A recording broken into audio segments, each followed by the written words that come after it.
இப்போ நீங்க சொன்ன ஜோதிட முறையில தோஷங்கள கணிக்க முடியுமா? அந்த தோஷங்கள் இருந்தா அத எப்படி நிவர்த்தி பண்றது? கண்டிப்பா. நம்மளுடைய பாரம்பரிய முறையில வந்து செவ்வாய் தோஷத்துக்குன்னு ஸ்தானங்கள் இருக்கு. செவ்வாய் இந்த இடத்துல நின்னா செவ்வாய் தோஷம் சொல்லுவோம்.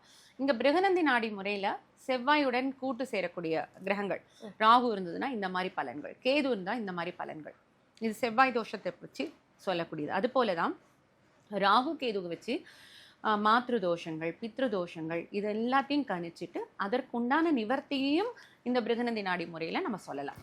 தோஷங்கள் அப்படிங்கிற பட்சத்துல சில பேர் கோவில் வழிபாடு சொல்லுவாங்க, அப்படி இல்லைன்னா அன்னதானம் இல்ல பரிகாரங்கள் அப்படிங்கிற மாதிரி சொல்லுவாங்க. ஆனா இந்த பிருகுநந்தி அப்படிங்கிற நாடி முறையில என்ன மாதிரியான விஷயங்களை நீங்க அதிகமா கொடுக்குறீங்க? நான் வந்து கோவில் பரிகாரம் தருவேன். கோவில் பரிகாரம் அது காமன், எல்லாரும் வழிபாட்டு முறை. பித்திருக்கள் சாபம்னா அந்த பித்திருக்கள் வழிபாடு நிச்சயமா செய்யணும், குலதெய்வத்துடைய வழிபாடு நிச்சயமா செய்யணும். இதை தாண்டி பார்த்தீங்கன்னா நான் அந்த கிறிஸ்டல்ஸ் பற்றி நம்ம அனலைஸ் பண்ணியிருக்கிறதுனால கிறிஸ்டல்ஸ் வச்சு அந்த கிரகத்தை வந்து இன்னும் வலுப்பெறுவது எப்படி அப்படின்லாம் நம்ம கிட்டத்தட்ட ஒரு 6 இயர்ஸாகவே கொடுத்துட்ருக்கோம், 5 to 6 years. இதில் நல்ல ஒரு ரிசல்ட் இருக்குது அப்படிங்கிறதுனால அதையும் நான் வந்து ரெமெடிஸில் நான் வந்து கொடுத்துட்ருக்கேன்.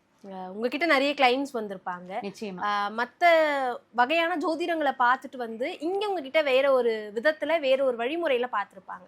அந்த ஃபீட்பேக்னு ஒன்று வந்திருக்கும்ல மேம், நான் நிறைய விஷயங்களை வெளியே இருந்து பார்த்தேன் எனக்கு கிடைக்கல, உங்ககிட்ட வந்து இந்த மாதிரியான முறையில் நான் ஜோதிடத்தை பார்க்கும்போது எனக்கு அது புதுசாக இருக்குது அப்படின்னு ஒரு ஃபீட்பேக் வந்திருக்குல்ல, இப்போ வரைக்கும் ஞாபகம் இருக்கக்கூடியது அப்படின்னா ஏதாவது ஒன்று சொல்ல முடியுமா? நிறைய விஷயங்கள்.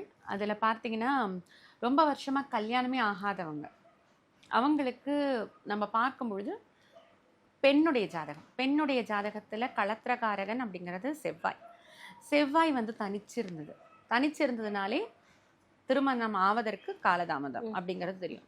இந்த செவ்வாய் அதனால் தனிச்சிருக்கிறதுனால அதற்குரிய வழிபாட்டு முறைகளும் அந்த ரெமெடிஸும் கொடுத்துட்டு முருகர் வழிபாடு தான் மெயினாக சொல்லியிருந்தேன். அதோடு சேர்த்து சில கிறிஸ்டல்ஸும் கொடுத்து அவங்களுக்கு சொல்லியிருந்தேன். செஞ்சு 3 மாதத்துக்குள்ளேயே அவங்களுக்கு கல்யாணம் நிச்சயம் ஆயிடுச்சு. இது போல் இது வந்து கல்யாணத்துக்கு. இதே வந்து வேலைக்கு எப்படி நம்ம பார்த்துருக்கோன்னா இவங்க இந்த ஃபீல்டில் போவாங்கன்னு நம்ம சொல்லுவோம். ஆமாம், ஒரு 2 வருஷத்துக்கு முன்னாடி ஒருத்தங்க ஜாதகம் பார்த்தாங்க. இவங்க ஃபாரினில் போய் தான் படிக்கணும்னு ஆசைப்படுறாங்க, படிப்பாங்களான்னு கேட்டாங்க. படிச்சுட்டு உடனே வந்துடுவாங்க, வந்து இங்கே தான் வேலை பார்ப்பாங்க அப்படின்னு அந்த மாதிரி ஒரு ப்ரெடிக்ஷன் சொல்லியிருந்தோம். பார்த்தீங்கன்னா அதே போல் அங்கே முடிச்சுட்டு உடனே இங்கே வந்து வேலை பார்க்கக்கூடிய ஒரு யோகம். அதாவது அவங்க வெளிநாட்டில் வாழ்வாங்களா, வெளிநாட்டில் வேலை செய்வாங்களா, இல்லை இங்கே தான் வேலை செய்வாங்களா, எல்லாத்தையும் இந்த பிருகநந்தி நாடி முறையில் நம்ம துல்லியமாக கணிக்க முடியும். அதுக்கு நிச்சயமாக இந்த முறை வந்து ஒரு எளிமையான முறையாக இருக்கும்.